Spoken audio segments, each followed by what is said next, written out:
Did the New York Times break the law? No, the New York Times did not break the law, but someone apparently did.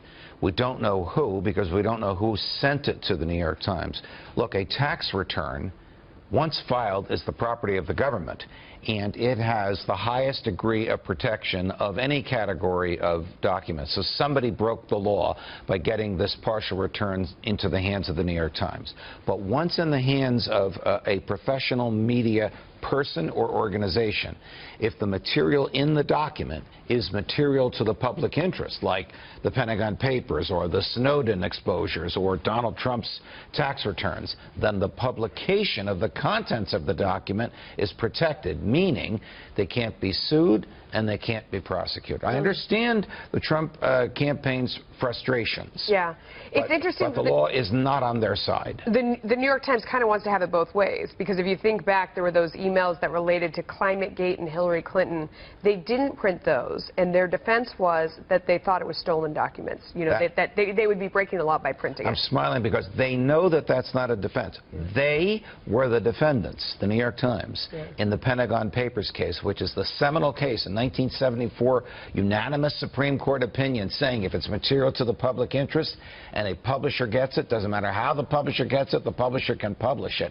So the New York Times folks know that. They obviously were showing their hand in this Trump versus Clinton race by publishing what was protected for him, but not publishing what they thought was protected for her. In terms of him breaking the law, not breaking the law, as you look at the tax story, I know you're not a tax lawyer, but he didn't break the law. It doesn't. In fact, he followed it. Yes, that is correct. Look, the tax code, I'm holding my hand above the floor, so it's 4 feet thick, 70,000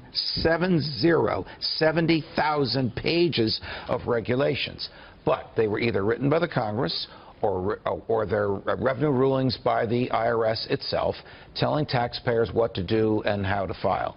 Donald Trump hired people to show him how to take advantage of laws that Congress enacted. So if you have, the numbers are staggering, $1 billion loss in 1995, you can take that loss against your taxes in the 3 preceding years or the 15 years following. Now, can the Times conclude that he paid no income taxes whatsoever in the past 20 years? No. They don't know. They would need to see all of his returns in there.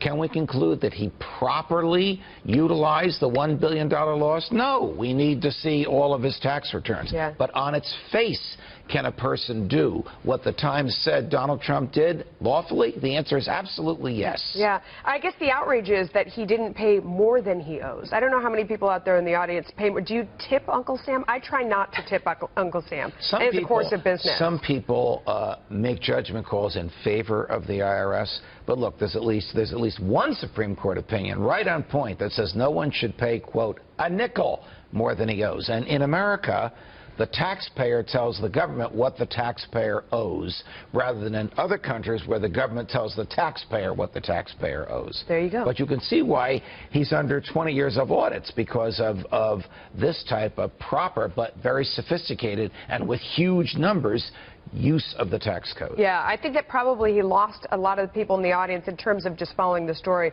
When they said lost $1 billion, people can't picture what that means.